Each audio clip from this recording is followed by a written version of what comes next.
Graça e paz, queridos, Pastor Alexandre aqui, e hoje a gente está aqui para trazer mais um episódio da série Só de Passagem. A série Só de Passagens é uma série que eu criei para trazer alguns assuntos teológicos, alguns pensamentos, algumas reflexões sobre assuntos que estão em voga por aí, notícias, coisas que saem, que vêm desafiando aí a nossa fé, a nossa crença, vem desafiando o cristianismo, e aí eu resolvi criar essa série para poder trazer maiores explicações para vocês. E com isso, vocês terem uma elucidação maior, melhor dos assuntos que a gente trata aqui no canal. Eu sei que você deve estar pensando, caramba, pastor, a imagem está muito ruim. Calma, é porque eu estou gravando aqui com o notebook, porque hoje vou usar um outro recurso, tá certo? Então, deixa eu ficar logo pequenininho aqui para você nem reparar na imagem. Pronto, olha só que coisa legal. Agora a gente vai ter aqui ó, um quadro, uma lousa, onde a gente vai estar fazendo a nossa apresentação. E aí, com a nossa apresentação, vocês vão entender melhor o que eu estou trazendo para vocês. Tá legal? Amém? Inclusive, eu vou fazer o seguinte, deixa eu voltar aqui, ó. Já temos um episódio da série Só de Passagem. Eu vou colocar um card aqui em cima, uma bolinha que vai aparecer. Eu nem sei qual é a mão que eu uso. Essa? Não, essa aqui, ó. Essa aqui, ó, para me achar aqui, ó, aqui achei a bolinha que vai aparecer aqui, ó, nesse canto aqui, tá legal? E aí você vai poder ter acesso ao primeiro episódio onde eu falo sobre hebraísmo. Eu falo o quanto o hebraísmo influencia na forma literária, na forma de escrita dos livros, principalmente do Antigo Testamento. Quando eu falo que a gente precisa tomar alguns cuidados quando lê o Antigo Testamento, é porque o hebraísmo ele traz algumas características literárias, culturais para a linguagem, para a língua, para o idioma, né, dos hebreus, e que a gente precisa tomar cuidado para que a gente não acabe incorrendo no erro, não acabe achando que está sendo falado uma coisa e está sendo dita outra, ou pelo menos a ideia do texto. Então eu vou colocar o card aqui em cima, você vai achar tudo bonitinho, card aqui, ó, nessa mão, para você poder ir lá e assistir esse episódio, amém? E hoje a gente vai usar essa lousa bonita que está aparecendo aí, tá certo? Olha aí, ó, Ministério Caminhos, tá legal? Assim é bom que você não me vê grandão, para você não reclamar da imagem, tá legal? E aí a gente vai poder trabalhar aqui a nossa guerra aqui. Por quê? O que está acontecendo? Por que é que eu estou gravando esse vídeo? Por que é que eu estou fazendo esse vídeo aqui? Eu já vou mostrar para você. No dia 19 de maio, um pastor, que você vai saber quem é, eu vou colocar aí na tela, ele fez uma postagem no Twitter dele, colocando aí uma opinião dele em relação à inerrância bíblica e, obviamente, criticando os cristãos mais ortodoxos, que ele chama de fundamentalistas, né? Eu vou colocar logo a afirmação dele aí para você poder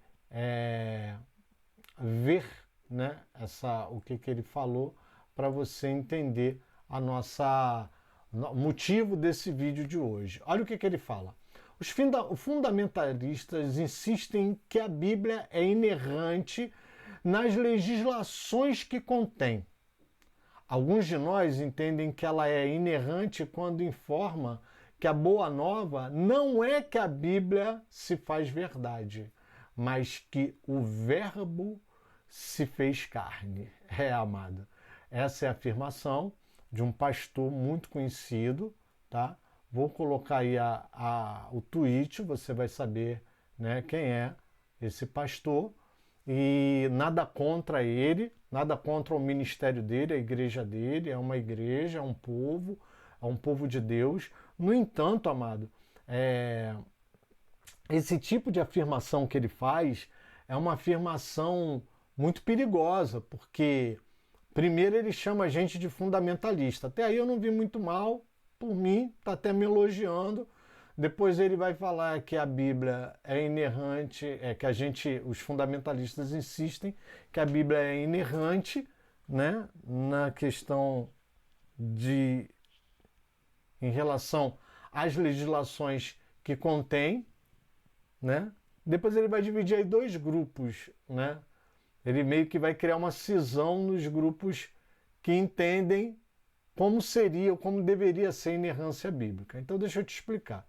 Né? O pastor aí, em voga aí, que está aí, está aqui em cima, ó, na postagem do tweet dele, né? Há um pastor de uma igreja bem conhecida em São Paulo, né? É a igreja Batista de Água Branca, né? Essa igreja é uma igreja que tem aí uma certa expressão, né? Tem uma certa audiência, né? Ele é pastor dessa igreja. Ele sempre está nessas questões mais polêmicas porque ele defende a inclusão de alguns grupos que nós, os fundamentalistas, entendemos que a prática desses grupos é uma prática de pecado, é uma prática pecaminosa. Depois eu vou trazer outros vídeos, outras colocações, e você vai entender melhor. Hoje eu queria falar apenas dessa afirmação que ele faz aqui em cima, dessa colocação que ele está fazendo aqui, né? Quando ele fala que os fundamentalistas insistem que a Bíblia é inerrante nas legislações que contém, por que isso? Eu vou passar para você a apresentação e você vai entender o porquê. Tá legal? O objetivo desse vídeo, primeiro, não é atacar o pastor em questão, não é esse o meu objetivo. Segundo, é defender a inerrância bíblica, inclusive nas legislações que ele cita, aí eu vou falar um pouco mais disso. Mostrar as bases bíblicas da ortodoxia ou na ortodoxia, que é aquilo que a gente defende, que ele chama de fundamentalista, né? Orientar e ensinar os meus seguidores. Eu não estou aqui para fazer, amado, nenhum tipo de vídeo que vá contrário ou que vá rebater. Eu acho que ele nem vai saber da existência desse vídeo aqui, né? E vamos combinar, né? Um cara que tem 257 mil seguidores no Facebook, 104 mil no Twitter, 227 mil no Instagram, tá pouco se lixando porque o pastor Alexandro, um pastor completamente desconhecido, fala. Mas o que acontece? Eu tenho compromisso com as pessoas que me seguem. Cabe a mim orientar você. Cabe a mim orientar você que vem aqui no canal, que busca uma orientação, que busca uma informação. O que se fala em relação a isso? Qual é o meu posicionamento em relação a isso?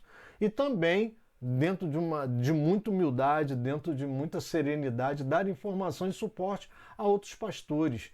Eu sei que por causa da correria e por causa da própria atividade dos ministérios, talvez muitos pastores que não têm esse tempo de estudo, essa pegada um pouco mais para o lado mestre, ele não vai ter...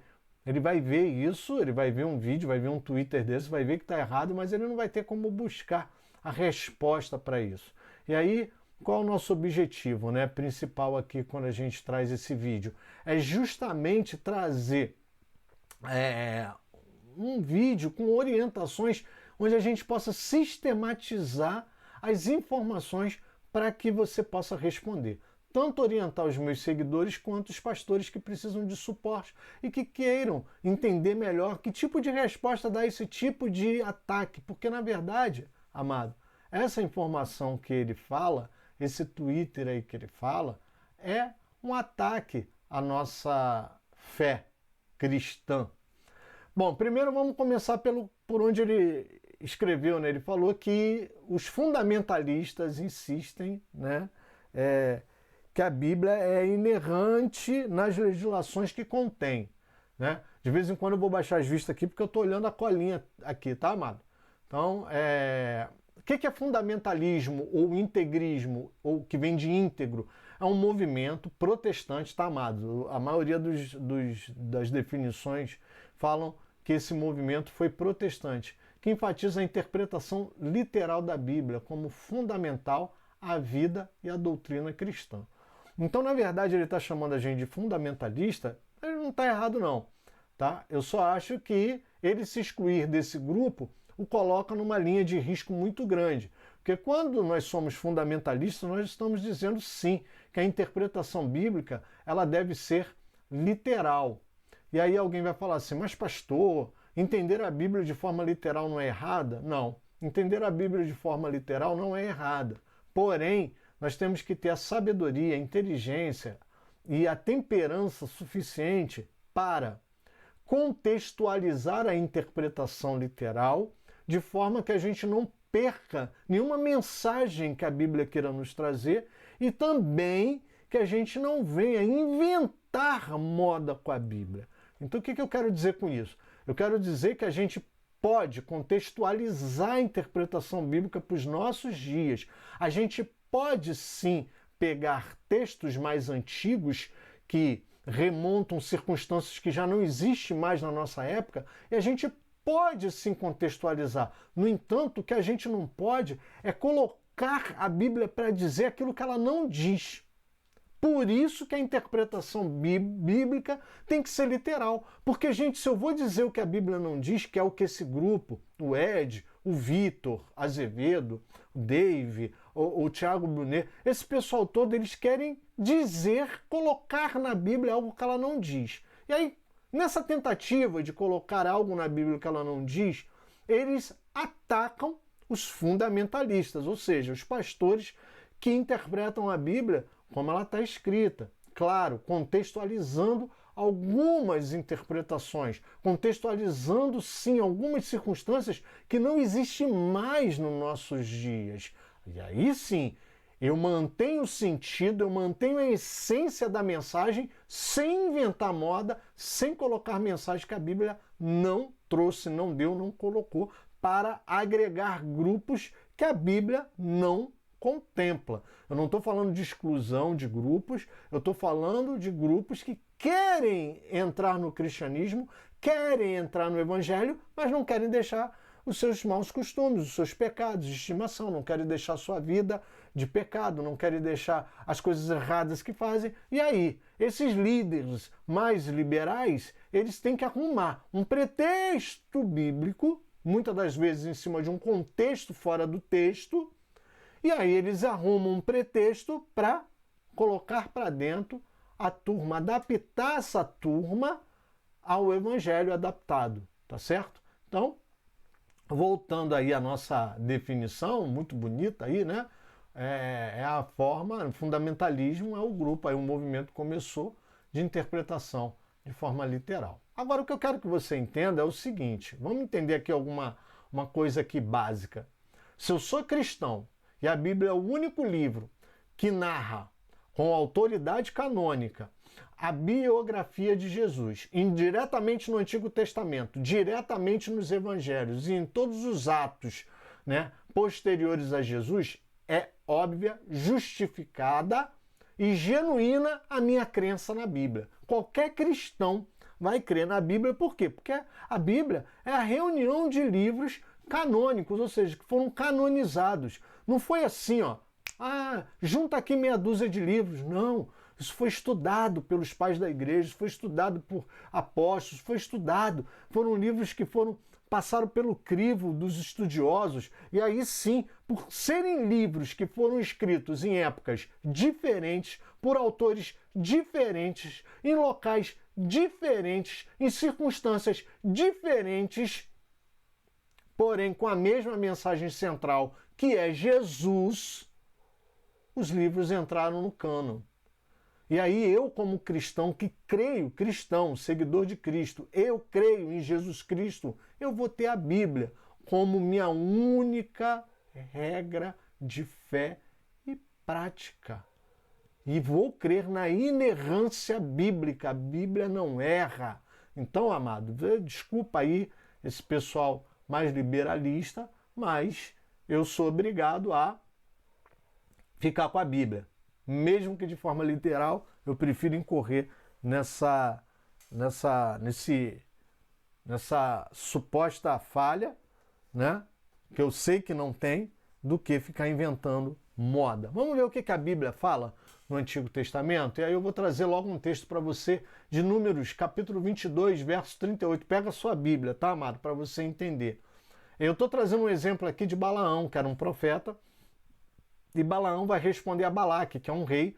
Esse rei está com medo, o povo de Israel saiu do Egito, e o povo de Israel está peregrinando e ele está com medo do povo de Israel invadir a terra dele, então ele chama Balaão para amaldiçoar o povo. E aí Balaão vira para ele e fala: eis que estou aqui diante de você, mas será que poderei agora falar alguma coisa? Porque Balaão sabe que Deus estava ali presente e que ele só ia poder falar o que Deus mandasse. E aí ele fala: a palavra que Deus puser na minha boca, essa falarei. Números capítulo 22, verso 38. Então você vê que antes mesmo de Moisés escrever o Pentateuco, porque essa narrativa aqui está no livro de Números, Moisés escreveu, mas foi uma história que aconteceu antes da escrita do Pentateuco. Então você vai ver o quê? Que apesar de ter sido escrito antes do Pentateuco, os profetas já tinham a certeza de que Deus colocava a palavra dele na boca dos profetas. Se eu me dedicasse ao ofício de profeta, eu tinha que saber que Deus iria colocar as palavras dele na minha boca. E foi assim que Deus fez desde o início. E aqui eu estou trazendo um texto de uma narrativa que acontece antes da lei, né? Porque aí o nosso pastor aí que botou esse Twitter falou que alguns fundamentalistas insistem que há inerrância bíblica na legislação que contém. Amado, não é por aí, né? E aí a gente vai ver agora um texto que está em Deuteronômio 18, capítulo 18, a partir do verso 18. E aí Deus está falando com Moisés, porque o povo está amedrontado com a manifestação de Deus. E aí Deus fala o seguinte com Moisés: farei com que se levante do meio de seus irmãos um profeta semelhante a você, em cuja boca porei as minhas palavras, e ele lhes falará tudo que eu lhe ordenar. Mais uma vez a gente está vendo Deus colocando aí um compromisso junto ao povo de Israel de que ele vai usar um profeta e que ele vai colocar palavras na boca desse profeta. E ele continua: de todo aquele que não ouvir as minhas palavras, né, que ele falar, né, em meu nome, disso lhe pedirei contas. Ou seja, Deus vai pedir conta daquela turma que não ouvir as palavras que Deus colocou na boca do profeta. Aí você deve estar falando assim: poxa, pastor, mas aí Deus assinou um cheque em branco para o profeta? Não, fica calmo. Deus vai falar sobre isso. Olha que interessante que Deus vai falar agora no próximo slide. Porém, o profeta que tiver presunção de falar alguma coisa, falar alguma palavra em meu nome, algo que eu não mandei que falasse, ou que falar em nome de outros deuses, esse profeta deve ser morto. E olha o que Deus faz. Deus fala assim: bom, eles devem estar pensando, mas como é que eles vão saber se o profeta falou da parte de Deus ou não? Se vocês pensarem, como conheceremos a palavra que o Senhor não falou, né? Deus é perfeito, amado. Deus ele é tremendo. Saibam que quando esse profeta falar em nome do Senhor e a palavra dele não se cumprir, nem acontecer o que ele profetizou, esta é uma palavra que o Senhor não falou. Tal profeta falou isso com presunção. Não tenham medo dele. Deuteronômio, capítulo 18, de 18 a 22. Então você vê como é que Deus é perfeito, tá? Peço desculpas aí que a minha projeção ficou um pouquinho em cima de algumas palavras, mas se você está acompanhando com a Bíblia, dá para você ler plenamente. Você vê que Deus, ele fala que vai usar profetas, que vai colocar a palavra dele na boca dos profetas, e diz que se ele vai usar profetas e vai colocar a palavra dele na boca de profetas, é sinal que existe o risco, existe a possibilidade desse profeta usar de presunção no coração e essa palavra não ser. Mas você vê que Deus não vai deixar de falar com profetas porque existe essa possibilidade da presunção. Não, Deus ele diz, ele ensina o povo como o povo deve reconhecer. Simplesmente a palavra dele não vai acontecer. E por isso vocês não devem ter medo, tá certo? E Deus vai agir dessa forma. Olha em Jeremias 1:9, olha que coisa linda essa palavra que Deus coloca. Depois o Senhor estendeu a sua mão, tocou na minha boca e o Senhor me disse: eis que ponho as minhas palavras na sua boca. Então, olha como Deus, quando chama Jeremias, olha como é que ele faz. Deus toca e coloca as palavras dele, o próprio Deus, na boca de Jeremias. É assim que Deus usa os profetas, usou os profetas. Então, veja que eu estou caminhando aí, né, pelo Antigo Testamento para você entender. Olha o que acontece aí, com Ezequiel, capítulo 2, verso 7. Você lhes dirá as minhas palavras, quer ouçam, quer deixem de ouvir, pois são rebeldes. Ou seja, amado, Deus continua colocando a palavra dele na boca dos profetas, na boca do profeta Ezequiel. E ele diz, você vai falar, quer eles ouçam, quer eles não ouçam, porque são casa rebelde. Então Deus já alertava, inclusive, os profetas que haviam, sim, pessoas que não iriam ouvir a palavra e que Deus iria continuar colocando a palavra dele na nossa boca. Amém? Agora eu vou pegar um profeta menor, já chegando no período intertestamentário. Olha, eu percorri o Velho Testamento quase todo. Zacarias 7:7. Será que vocês não ouviram as palavras que o Senhor pregou pelo ministério dos profetas que nos precederam?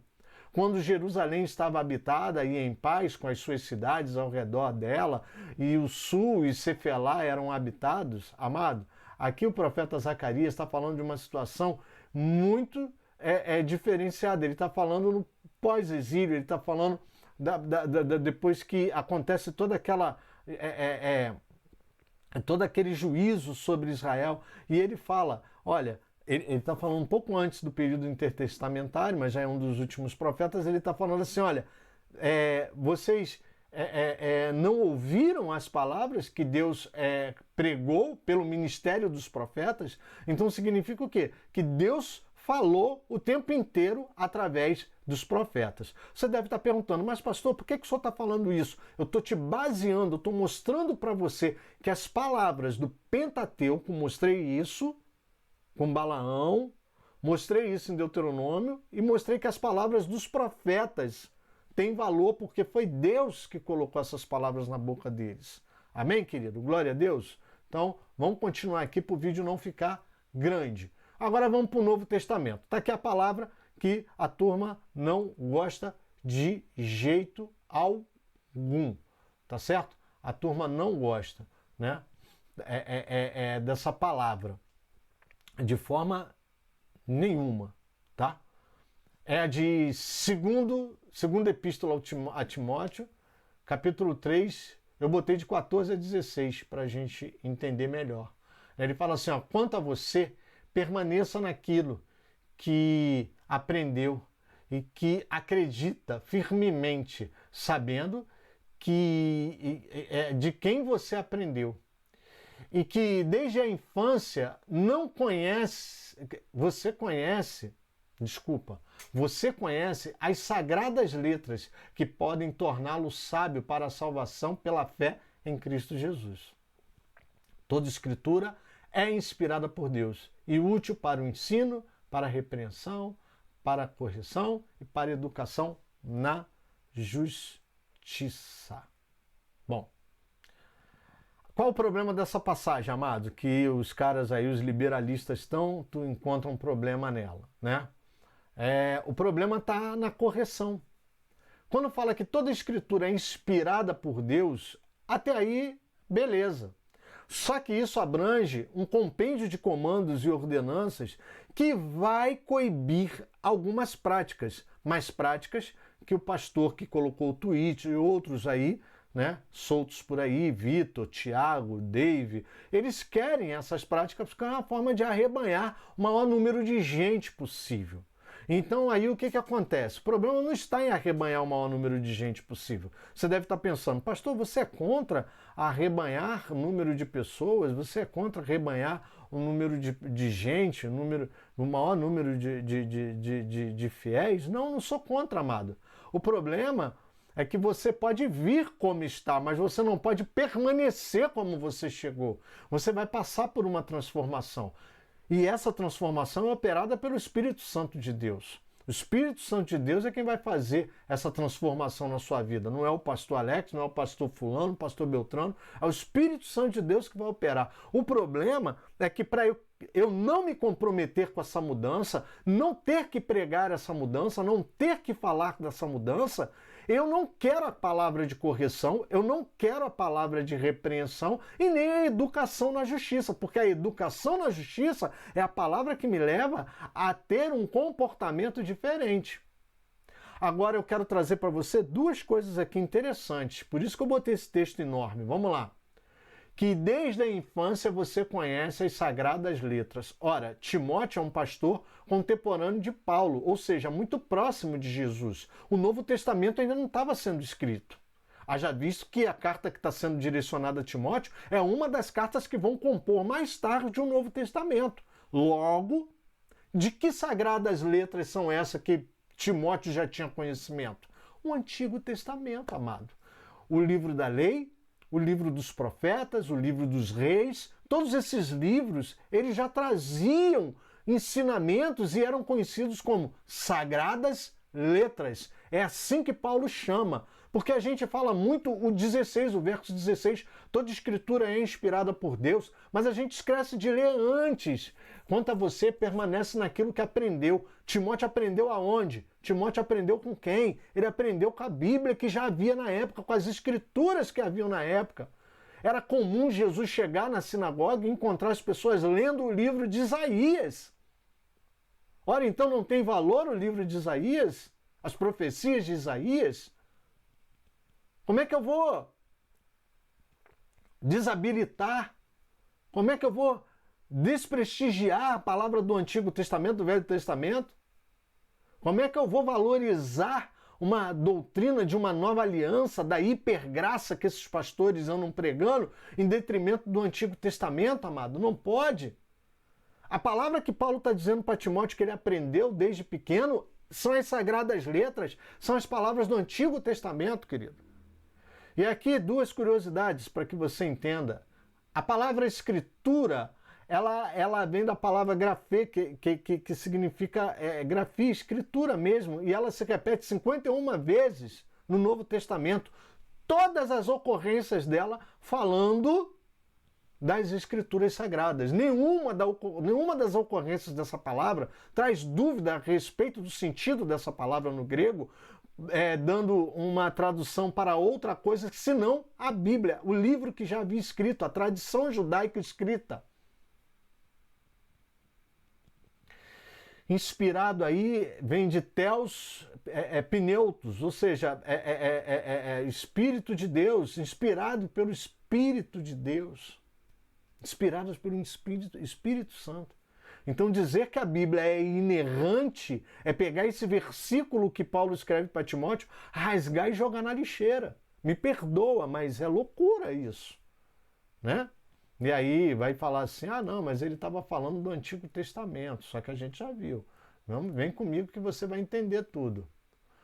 Segunda Epístola de Pedro, capítulo 1, verso 20 e 21, vai dizer assim, olha, primeiramente, porém, saibam que nenhuma profecia da Escritura provém de interpretação pessoal. Olha que coisa interessante.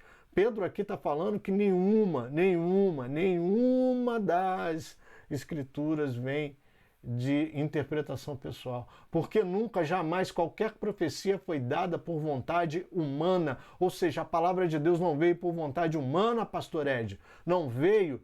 Então, amado, você que está aí, pega a sua Bíblia, abre aí para você ver, segunda Epístola de Pedro, capítulo 1, verso 20 e 21, não existe isso. Nenhuma palavra foi colocada na Bíblia com interesse humano, não foi.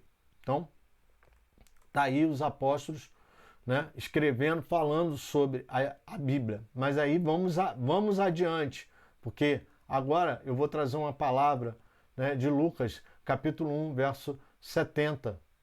Cântico, se eu não me engano, de Zacarias, se eu não me engano. E ele fala assim, olha, como havia prometido aqui, ele já está falando de Jesus, como havia prometido desde a antiguidade por boca dos seus santos profetas. Olha, esse cântico aqui de Zacarias, ele está dizendo que o Messias já tinha sido prometido pela boca dos profetas. Boca dos santos profetas. Como é que agora, na modernidade, vem um grupo de pastores pegar e tirar a autoridade, desautorizar o Antigo Testamento. Como assim? Para adaptar, para enxertar o povo com maus costumes. Enxertar os gentios está na carta de Romanos. Mas a transformação ela é nítida, ela tem que vir na vida de quem encontra Jesus. Quem pecava não peca mais, quem roubava não rouba mais, e assim por diante. Olha que coisa legal. Lucas capítulo 24. Jesus falando, né, com os discípulos de Emaús, no caminho de Emaús, né? E aí Jesus pergunta por que eles estão abatidos, alguma coisa assim, e eles começam a falar: você não soube o que aconteceu com Jesus? Tal. Agora ele morreu.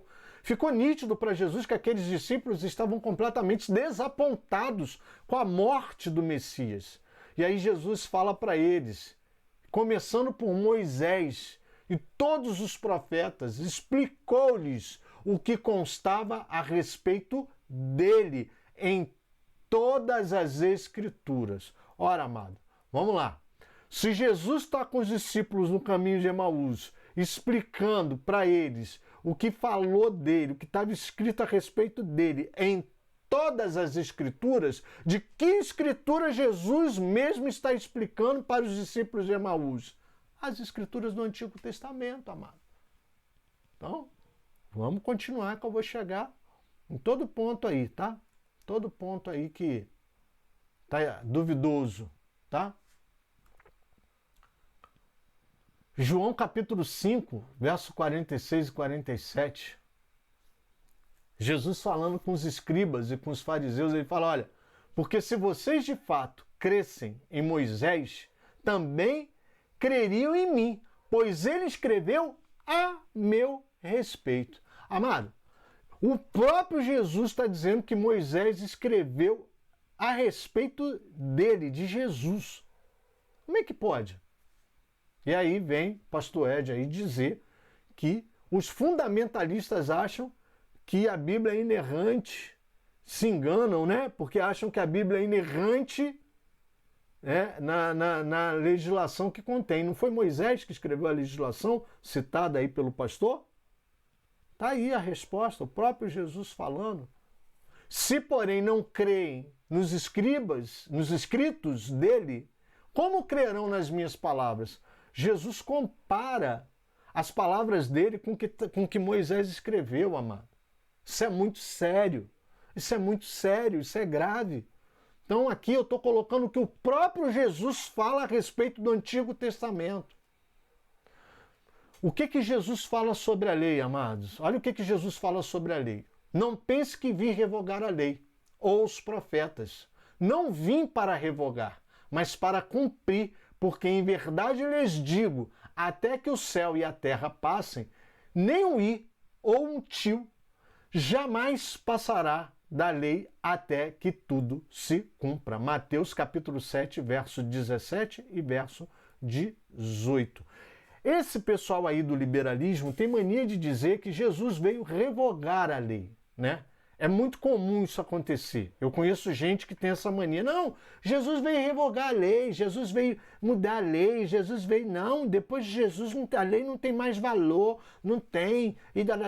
Gente, isso é coisa de gente que não estuda, que não lê a Bíblia, que não entende Bíblia. Tá aí, tá escrito. Ele não veio revogar a lei. E ele diz que até que céus e terra passem, nada, nenhum tio, nenhum i, nenhum tio vai deixar de se cumprir. Ou seja, a lei ela vai se cumprir, porque a lei ela tem um papel dela. A lei não tem um papel completo na nossa salvação. Não tem.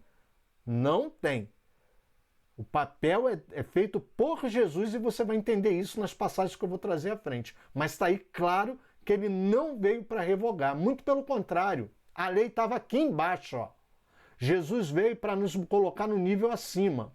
Agora presta atenção, eu não estou dizendo que Jesus colocou a gente acima da lei. Eu estou dizendo que Jesus, ele nos colocou para sermos cumpridores no nível acima. O nível de Jesus, o nível aceitável de Jesus está acima do nível aceitável da lei. É isso que ele vai dizer. E ele vai dar exemplo disso. Ele vai dar exemplo disso na próxima passagem. Mateus capítulo 5, pega do 19 ao 20. Ó, aquele, pois, que desrespeitar um desses mandamentos, ainda que dos menores, e ensinar os outros a fazer o mesmo, será considerado mínimo no reino dos céus.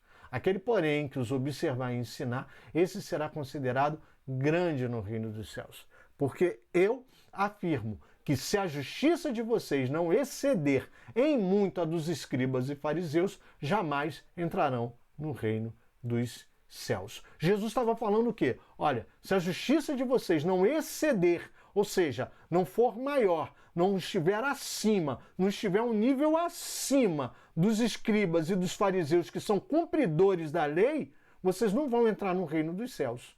Amado, o que é exceder? É estar acima, é estar além, é estar no nível a mais. Ou seja, para estar no nível que Jesus deseja, a gente tem que primeiro passar pela lei. O nível da lei para nós é básico. Na nova aliança, o nível da lei é básico, porque nós vamos exceder. E a gente vai ver que isso vai acontecer. Se você continuar lendo Mateus no capítulo 5, você vai ver que Jesus vai falar da morte. Ele vai falar assim, olha, o que vocês leram? O que está escrito? Não matarás. Eu, porém, vos digo que quando você fala mal do seu irmão, você já está condenado, você já errou. Então olha como é que Jesus bota um nível a mais. O sarrafo é mais alto. Como diz aí o jogador do time aí, né? Não vou falar o time aqui. É outro patamar. É, amado. Por exemplo, Jesus vai falar do divórcio. Jesus vai falar do adultério. Melhor, do adultério. Jesus vai falar, ouviste que foi dito, não, né, cobiçarás a mulher. Eu, porém, vos digo que se em pensamento você tiver desejo sexual com aquela mulher, desejo maldoso, você já caiu em adultério, você já pecou. Ou seja, o nível de Jesus é maior. Não é que a lei foi revogada, não. Adultério continua sendo pecado. Está aqui, ó, no nível de baixo. Porque no nível de baixo a lei apenas fala o que é adultério. No nível de cima, Jesus nos leva a uma completa compreensão do que é o adultério, do que é o pecado, todas as formas dele e como ele se dá. Ele não se dá só na prática da ação, na consumação do pecado, mas começa na concepção do pensamento, porque quando eu concebo, o meu coração já não contém a lei há muito tempo. Há muito tempo. Vamos continuar aqui para o vídeo não ficar grande. Vamos ver o que Hebreus fala a respeito da lei, para a gente acabar o nosso vídeo. Portanto, por um lado, se revoga a ordenança anterior, ou seja, a lei do Antigo Testamento, né? Mas ele fala ordenança anterior, por causa de sua fraqueza e inutilidade. Olha a causa, olha o porquê que essa ordenança está sendo revogada. Pois a lei nunca aperfeiçoou coisa alguma. E por outro lado, se introduz a esperança superior, pela qual nós chegamos a Deus. Ora, amado, vamos entender essa passagem aqui de Hebreus, que os liberalistas usam, é a única passagem que os liberalistas usam para dizer que houve revogação da lei, né? Vamos entender.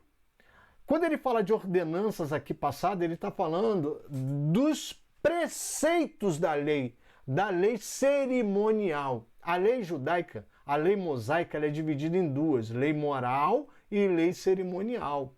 Com o sacrifício suficiente e superior de Jesus, nós acabamos de uma vez com todas com aqueles sacrifícios de animais para a remissão de pecados. Então, é desses rituais, dessa lei de impurezas, lei dessas questões ritualísticas, essas ordenanças, elas passaram, estão revogadas, porque Jesus fez o sacrifício maior. Agora veja bem que não anula totalmente a lei. Por quê? Primeiro, ele fala por quê? As ordenanças elas foram, sim, revogadas por causa da fraqueza, ou seja, ele vai explicar o que é fraqueza embaixo, no texto embaixo, e a inutilidade, ou seja, se tornou inútil matar animal para redimir pecado, se o meu Jesus já morreu por mim e colocou o sangue dele precioso, um sacrifício único, santo, sublime, que cobriu de uma vez por todas todos os meus pecados. Agora, onde é que está a fraqueza da lei? A fraqueza da lei está porque ela só aponta o pecado, mas ela não dá solução para o pecado. É o que fala, se introduz esperança superior.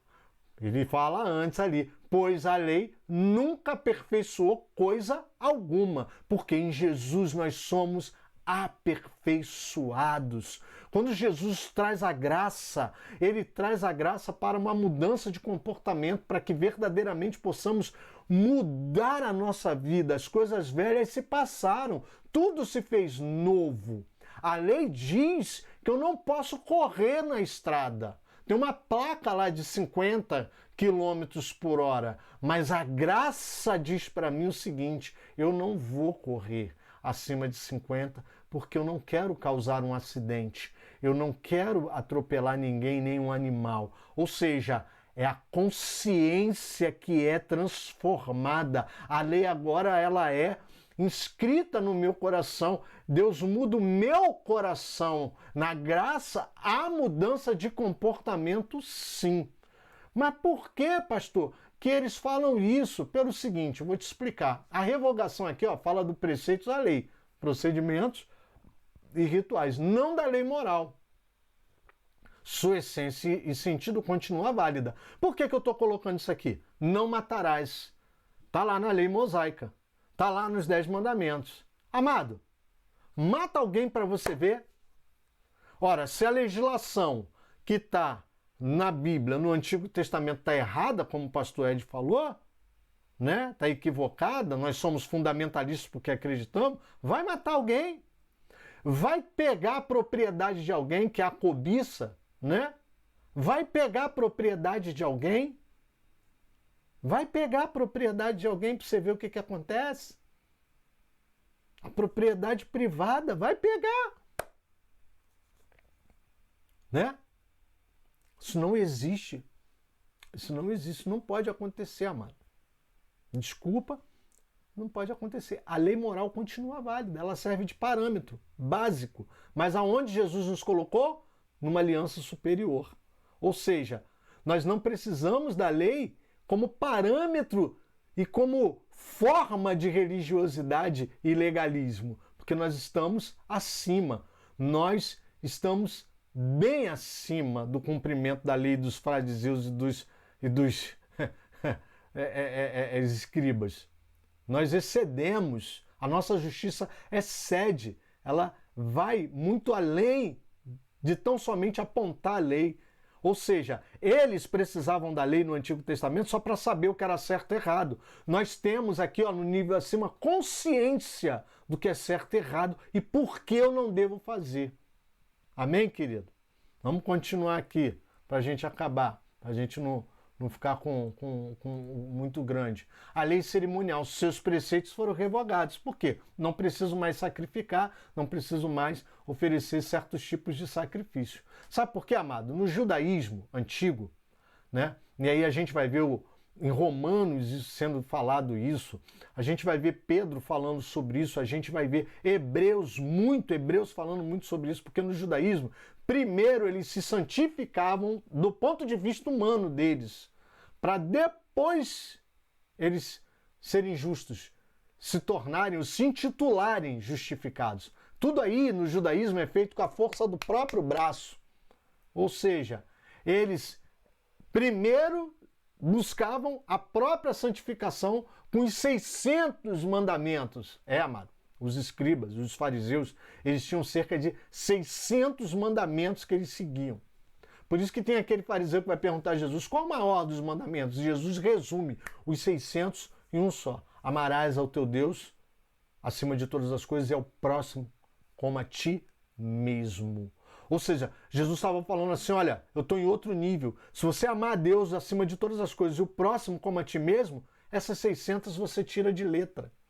Por quê? Porque no judaísmo, essas 600 regras, 600 mandamentos, era busca de uma santificação aparente, para também ter uma justificação aparente, ser justo na aparência dos outros. Aí vem Jesus no Evangelho. E aí, com Jesus no Evangelho, primeiro, ele nos justifica. e depois é que nós somos santificados.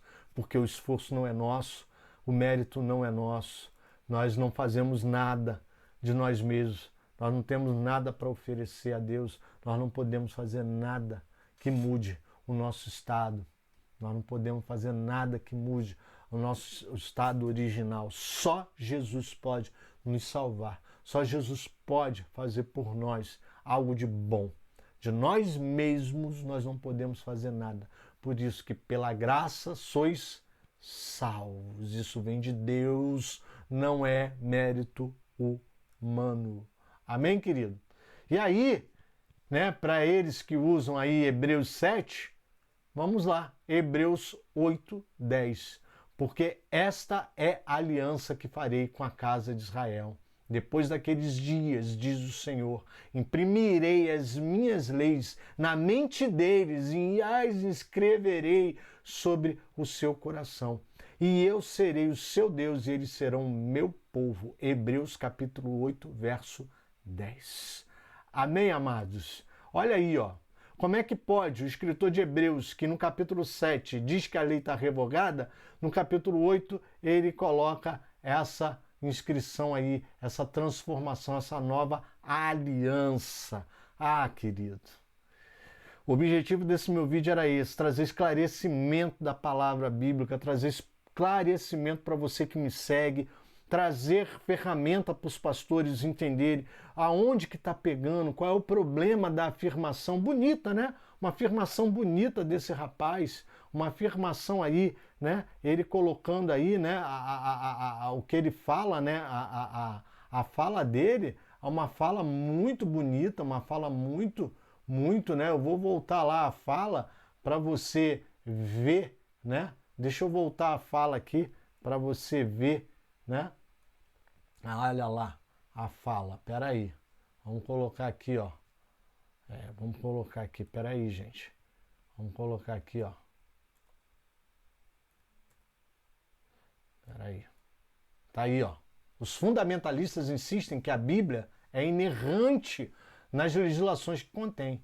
Alguns de nós, aí ele divide em dois grupos aí o pessoal que já pensa na nova aliança, né? Ele se inclui aí, mas aí ele dá um texto bonito, né? Para dizer que ele é o cara, né? Aí ele coloca assim, olha, alguns de nós entendem que ela é inerrante quando informa que a boa nova não é que a Bíblia se fez verdade. Olha a negação. Não é que a Bíblia se fez verdade, mas que o Verbo se fez carne. Ou seja, o que é isso? Para implantar uma heresia, ele usa uma verdade. O Verbo se fez carne? Sim, o Verbo se fez carne. O Verbo se fez carne, amado. Com certeza, é uma verdade. Porém, a Bíblia não deixou de ser verdade. É isso que eu quero falar com você. O Verbo se fez carne, mas a Bíblia não deixou de ser verdade. Quando ele fala que alguns de nós entendem que ela é inerrante quando informa que a boa nova não é que a Bíblia se fez verdade, ou seja, ele está dizendo que a Bíblia não é verdade na sua integralidade. E nós, que ele chama de fundamentalistas, entendemos que toda palavra de Deus foi inspirada por Deus. Amado, o que eu quero dizer para você aqui é o seguinte, querido, nós temos que ter a sabedoria de ler a Bíblia literalmente sim e admiti-la toda como palavra de Deus e toda como verdade. Agora, devemos ser inteligentes o suficiente para pegar somente a parte que importa, a parte que precisa ser contextualizada para o nosso tempo e saber fazer essa contextualização. Ora, existem coisas no Velho Testamento que não vão existir mais no Novo Testamento. Um cântaro utilizado na Bíblia, no Antigo Testamento ou no Novo Testamento, eu não vou encontrar mais nos meus dias. Eu vou encontrar o cântaro como relíquia. Então eu tenho que entender que o cântaro é um reservatório de água. Mas onde é que está a interpretação bíblica? Está no cântaro que a pessoa carrega, que Rebeca carregou, ou que a mulher samaritana carregou? Ou eu vou entender a lição para a minha vida? Que Rebeca estava servindo ao servo Eliezer, ao servo do Senhor, quando abaixou para pegar água e tirar água para os camelos, e a mulher também tirou água para Jesus no poço de Samaria. Ou estava se oferecendo para tirar água. É isso que a gente precisa ser inteligente. Tem partes da Bíblia que nós precisamos contextualizar, não porque ela precisa ser atualizada, pastor Ed. Não, nada disso. A Bíblia não precisa ser atualizada. A Bíblia, ela precisa ser vista com olhos contextualizados. Existem coisas que nós não vamos encontrar mais agora, no nosso tempo, na nossa época. Mas a essência, a lição dela fica para os nossos dias. Outra coisa, a Bíblia é um livro narrativo, queridos. Se a Bíblia é um livro de narrações, ela vai contar as histórias, como elas aconteceram, com suas partes boas e suas partes ruins. As partes boas são aquelas que nós pegamos, gravamos, decoramos, trazemos, escrevemos na tábua do nosso coração. E as partes ruins servem de lição, para que nós não venhamos imitar os personagens que por um acaso erraram, caíram, fizeram besteira. É isso que precisa está no nosso coração e na nossa mente. Por que está narrado lá o adultério de Davi? Para que a gente entenda que nós não podemos cair naquele adultério. Na época em que saíam os reis para a guerra, hoje a gente não sai mais para a guerra, não tem data marcada para a gente sair para a guerra. Mas fica a lição da interpretação. Ora, se você tem que fazer alguma coisa, vai e faça. Não fica à toa não, porque mente vazia é oficina do inimigo. O rei na sala de verão, tal, na varanda, olhou. Não tem mais sala de verão, não tem mais aquela varanda. Olhou e viu uma mulher tomando banho. Fica a lição. Eu não tenho hoje um palácio que eu olho da minha sala de verão e vejo a mulher dos outros tomando banho. Mas eu não posso ficar olhando a mulher dos outros tomando banho, porque eu vou cair, eu vou adulterar.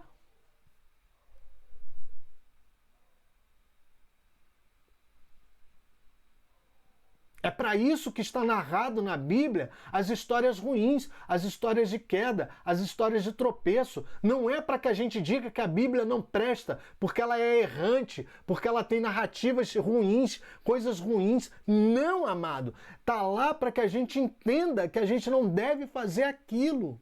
E isso é ser inteligente.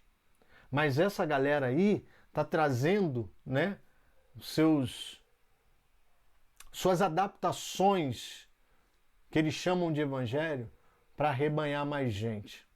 Porque o número faz toda a diferença para eles. O número faz toda a diferença para eles.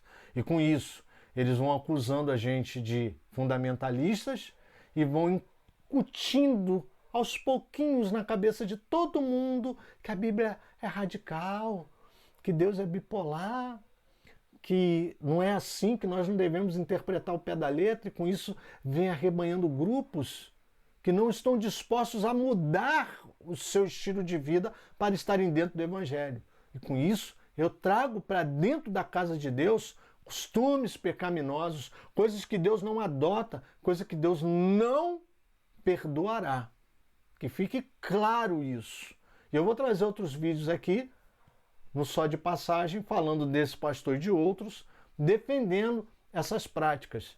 E aí você vai entender por que ele quer mudar o Velho Testamento, porque que ele diz que a Bíblia é errante e por que a Bíblia não é de toda a verdade, como ele disse aí.